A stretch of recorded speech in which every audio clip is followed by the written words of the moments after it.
Assalamu alaikum and welcome to this week's edition of Book Bites to our loyal readers and audiences. I've got a very beautiful book to introduce to you today. I've really had such a precious time reading this memoir, this courageous and vulnerable memoir by Joanne Hichens, After Parties. They say don't judge a book by its cover, but the beauty of this cover is enough to entice you, and there's much to be said about the beauty of brokenness, the vulnerability that we take on, and how we navigate grief in various ways through our lives. To give you a little bit, Joanne Hichens is a local author and editor. She lives in Cape Town.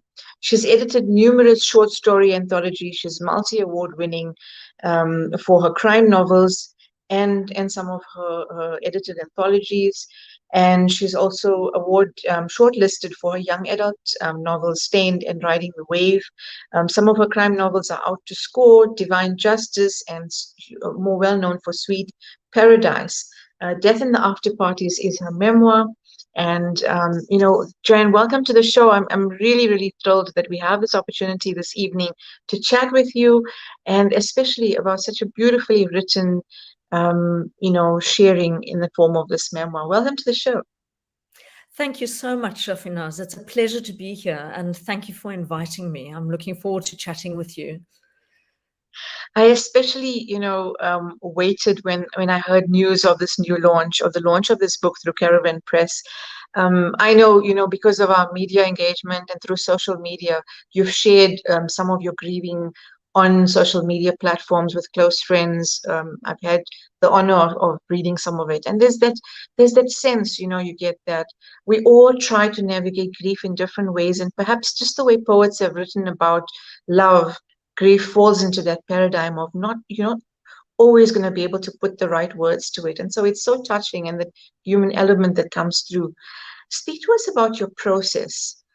Your process of putting loss into words as much as trying to process experiencing at the time. Sure, yeah. As you mentioned, I've written a couple of crime novels. I've written youth novels. And then, of course, life comes along and deals us blows. And my husband's death by heart attack at the age of 52 was one of those. And because I was a writer keeping journals already, very erratic, I must say. I've never been one of those writers who journals every day at the same time.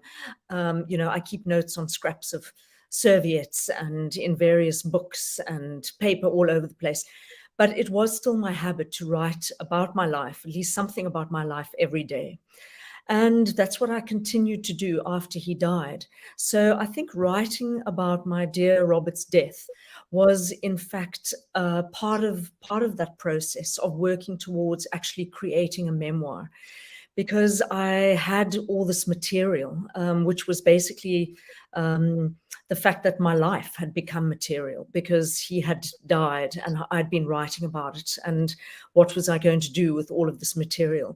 And at that point, I decided I would put it into a memoir. And not only did my husband die, but 3 months after that, my father died of cancer. My mother had previously died of cancer. So I began also to explore death and dying. And to get to the title, Death and the After Parties, the after parties speaks directly to what happens after death. It's not only about the death, but it's also about the mourning, the grief, trying to work towards some kind of recovery. But when I talk about the after parties, I'm also talking about looking after the family and also the fights in families, the kind of things that happen between siblings, particularly after my dad died. There was, shall I say, trouble. There were issues around his will. And I feel almost guilty talking about this. But I think that is basically the problem. We don't talk about this enough. We don't talk about death. We don't talk about the issues that surround death. Dying, yes, and death should really be talked about in the home as part of life. As sure as we're born, we're going to be dying. Most of us seem to get out of paying taxes, or at least our government does. But dying, that we can count on. So So yeah, so I think that was really my process, is just collecting the material and then trying to put it together to form some sort of memoir, which I was hoping someone would be interested in publishing, in order to share with others who'd perhaps been through this process, in order that they also not feel alone. And there absolutely is resonance because on the one hand, I mean, you've had this fragmented writing that you've collected together and put into this beautiful collection, this beautiful memoir. And I'm so pleased for your sake that this has happened. But there is resonance in those of us who read it and can, in so many ways, take perhaps lessons, but allow us also a window into grieving. And so, I appreciate having read this, having received this book, from you and being able to review it. And you rightfully say also that we sweep a lot under the rug. Is it a song that's that reference of being guaranteed of death and taxes? It is a song reference, am I right? Um, We, I think it is just one of those kind of proverbs of life, that the only thing we can be certain of is death and taxes. So yeah, yet people don't discuss death. We'll forget about the taxes for now, but yeah, it is just inevitable. And somehow, I think particularly in Western culture, we shy away from death. We try and put it off. We dye our hair. We have plastic surgery, or whatever we do in order to stay youthful, to stay young. So I suppose when I talk about death, I'm also talking about aging, growing older. And I think our in South Africa, I get the sense that elders are not as revered as I would like them to be. We have a patriarchal society in which women often come off second best.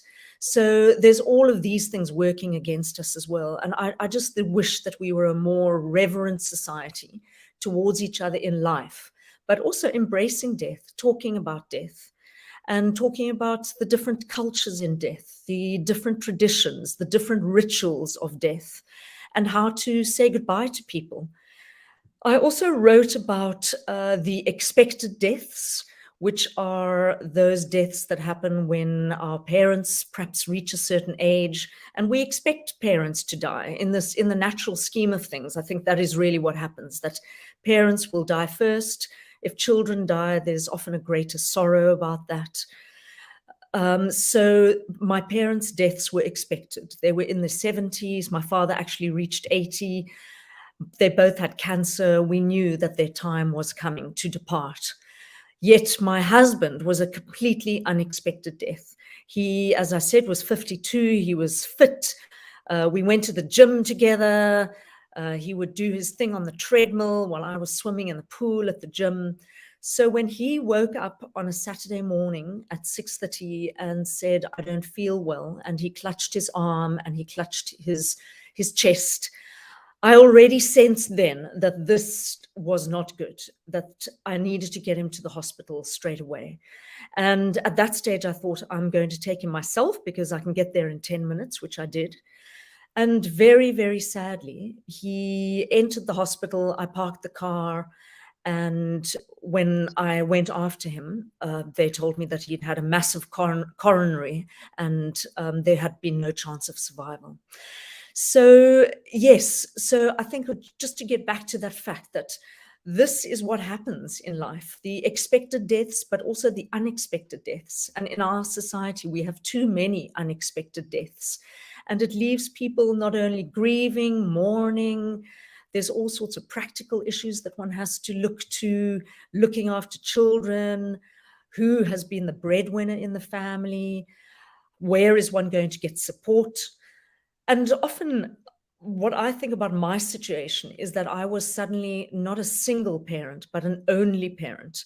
And I would say this to people, feeling, yes, a little bit sorry for myself, because I thought there is no husband. I can't send my children to the husband for the weekend if, let's say, divorce had been an option.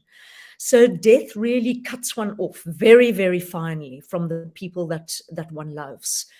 And it's just all something that I wanted to share in my book. I wanted to be I suppose I was going to use the word brutally honest, but in a sense, that is what I tried to do, because sometimes death or grieving is not pretty. We have the tears, we have the wails, we have the screaming. What I used to do was I would get in the car and I would drive to fetch my children from school, and I would literally clutch that steering wheel and I would scream, because there was something about being inside that car. Nobody could hear my anguish, and I really did feel a lot of anguish. And I think these are the things that we don't really talk about. And I was also very blatantly honest about the fact that I started drinking too much. I had never had a pup suck in my entire life, but for some reason, I would sit in front of the TV at night and I would have too much alcohol. And I do feel shame about that, but I also wanted to be honest about it and to look at the consequences of that. So that, in a sense, is also part of the after parties aspect of the death and the grief that I experienced. The dealing and the processing. I mean, one of the questions I had in mind was, can you ever really be prepared when you talk about expected and not expected, when you're dealing with, elders or long-term illness, as versus, a coronary, a severe heart attack, or a fatal car crash, or that sort of thing. And we think of preparation in terms of death being like a moment, a happening, an event, and your after parties, your processing, and nobody actually tells you that this could happen over weeks, months, or years, or you could think you're okay and it just pops up after ages again. So grief is really a map of its own. The question I have around that now is, you know, um, dealing with the aftermath, because it is an aftermath, not just in terms of how we facilitate grief as women, worried about those around us and how we're going to sort of manage our emotions for the sake of others and being strong and all of that. In your case, being a mom. Um, but the viral sahud that your mom talks about, the inheritance issues that come up, that she refers to, the kind of rivalry that you don't expect, and taking into consideration and with empathy that every of those individuals in the group in these situations is grieving in their own way. Perhaps Mm. speak to us about some of navigating some of that and coming out of that, because it's almost like this nuclear cloud sort of that you emerge out of over time, because it is quite catastrophic at the time, and then you emerge out Mm. of it. And speak to us about some of, if you wish, some of that. Sure, yes, of course. Yeah, just to go back to one of the points you raised about an expected and unexpected death. Yes, I think the moment of death is always going to be a shock. There's always going to be sorrow. If a parent is in their 90s, we still grieve them, we miss them. Um, but I think what happened in my case is that we didn't really think of death. We would plan our retirement. We were going to go and live on a Greek island, and my husband had no life insurance. His will, I had to hunt around for it. It was, in the bottom drawer somewhere. So we were simply so unprepared for death, and we had never really considered that it could happen. And it really can happen at any time. Unfortunately, one can cross a road or be in an accident, and I'm not saying that one should be fearful of death, not at all, but I think one must consider the possibility of death, and then make sure that perhaps one's papers are in order at least, or that there's some kind of plan around death. So it's a little bit like financial planning. I think there needs to be a bit of death planning as well. Yes, to get onto my sibling issues. I have a sister and two brothers, and we grew up all over the world. My father was a diplomat. We lived in many countries. And I remember us being very close at times in our lives, but I also think that we struggled as children.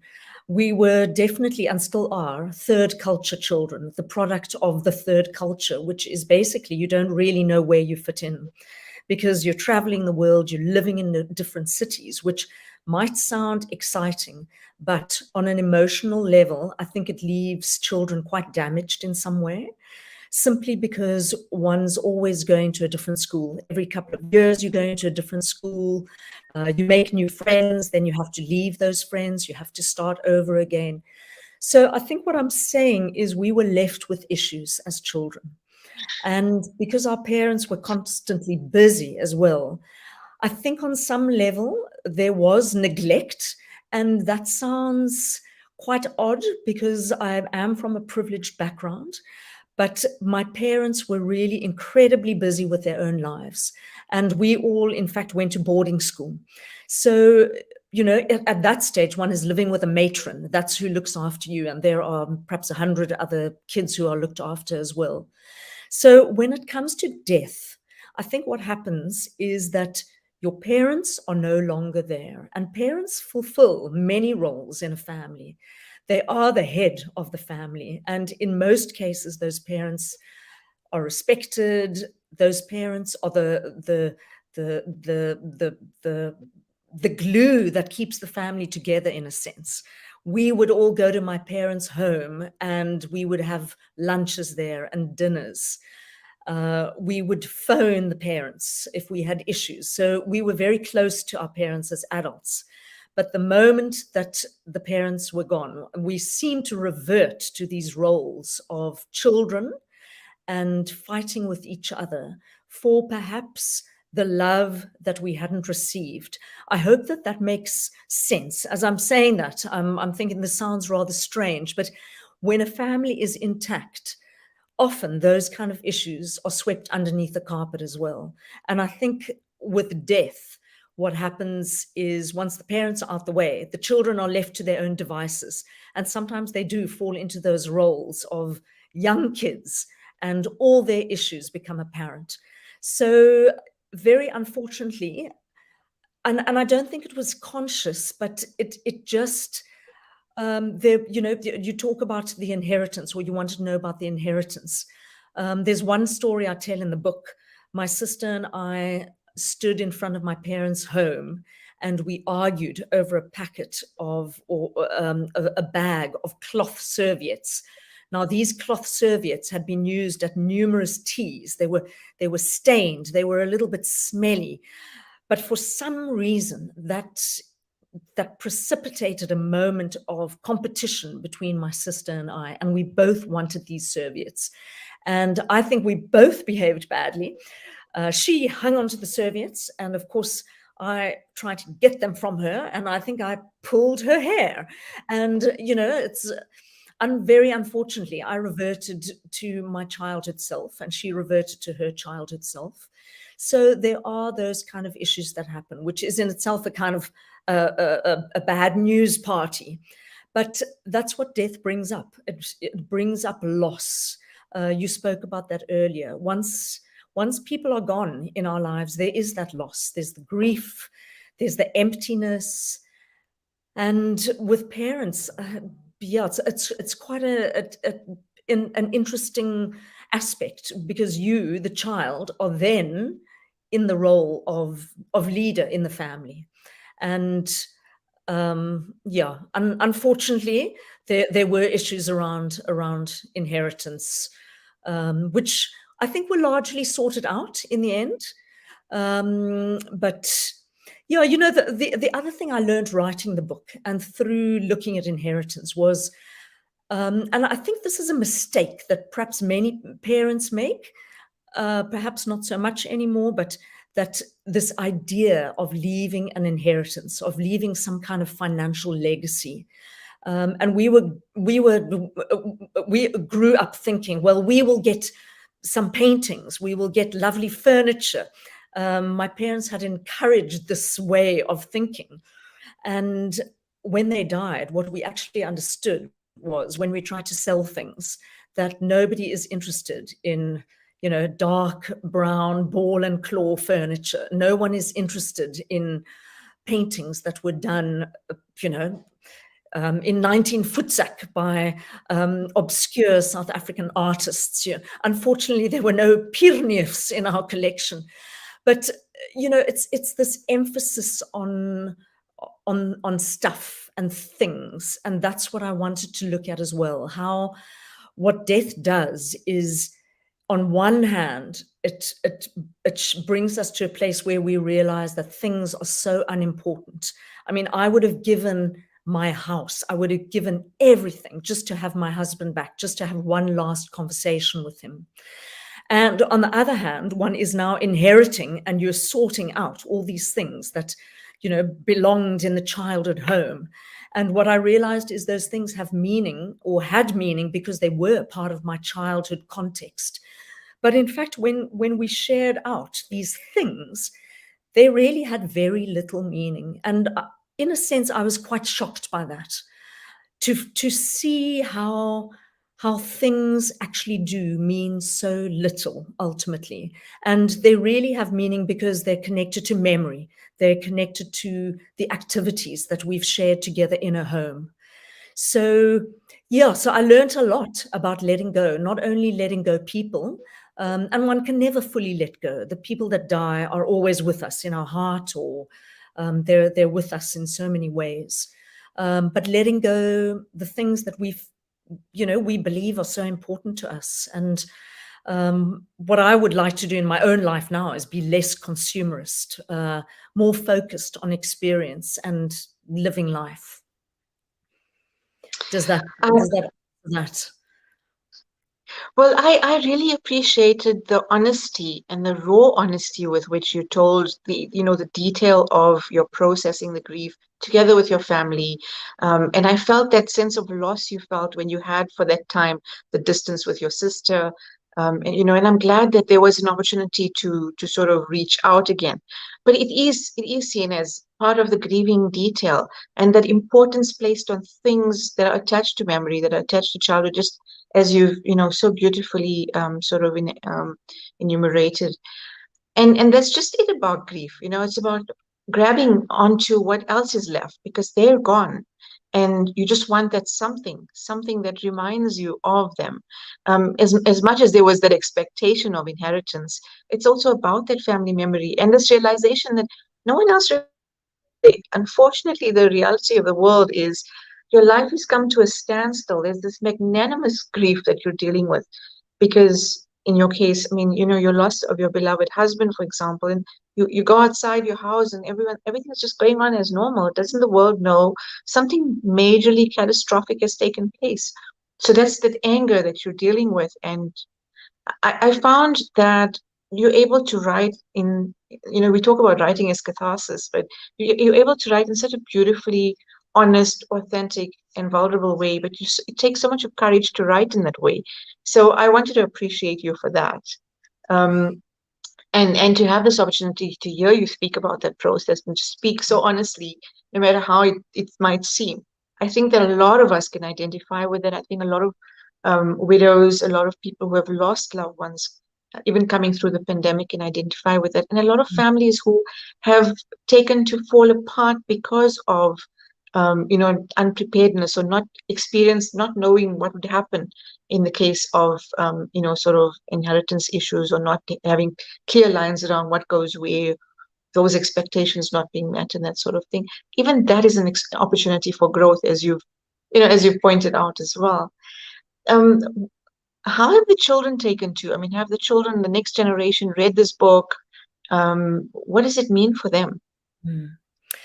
Yeah, that is interesting. I gave them each a copy, but children, they grew up with me as a writer, and not particularly successful. I'm not a bestseller. My husband was an artist. We kind of eked out a living. I mean, we've been very comfortable, but I remember once my daughter came home. She was little. She said, "Mom, why aren't you a brain surgeon? And why isn't Dad an accountant?" So they've always seen the writing as, I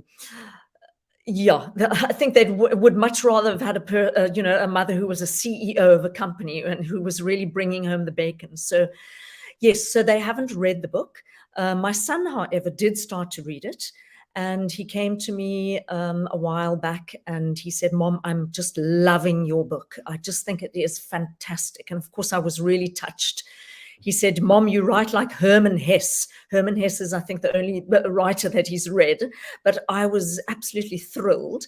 And he went on to say that I write beautiful descriptions and how impressed he is. And then he also looked at me and said, I'm surprised, it's so good. And then I said to him, well, how far have you got? And he said, I'm on page 3. And I Oh, don't think he ever wonderful. got beyond page 3. Mhm. So Mhm. yeah. So I thought that was very sweet. But yeah. And I think a lot of writers actually say this, that their children are not really that interested in Yeah. the work that they do or in reading their books, And I hope one I day think that they it's will. just I think it's just really special that he picked up a copy, and I commend him for that. And Yes, exactly. perhaps when he's older, he might consider reading through it if he wanted to, understand the process, or maybe look at it in different ways. The grieving process does seem to have brought out a protective side of him, which was also so beautiful for a young boy. And he's a beautiful soul, just having read from here as well. Joanne, I'm so pleased that I had this opportunity to hear directly from you about your process, to talk about, some of the deeper themes within the novel, I mean, within the memoir. And I wish we'd had more time, and I know we will off air as well. But I also know that this will be deeply resonant for so many readers, and I hope that more people will be picking up copies of Death in the After Parties and reading through them as well. So thank you once again so much for the time you've given us this evening. Thank you so much, Shafinaaz. It's flown past. I feel we've only just got started, but as you said, we will continue our conversation. And thank you so much for inviting me. It's been an honor. Thank you. And I know without doubt that this is just enough to give our listeners and viewers a taste of what they should be anticipating in this read. And I hope that many of them will be picking up copies. So once again, thank you very much. Thank And you. from our team, that's it for this evening's edition of Book Bites. Let's see what next week has in store. Assalamu alaikum wa rahmatullahi wa barakatuh.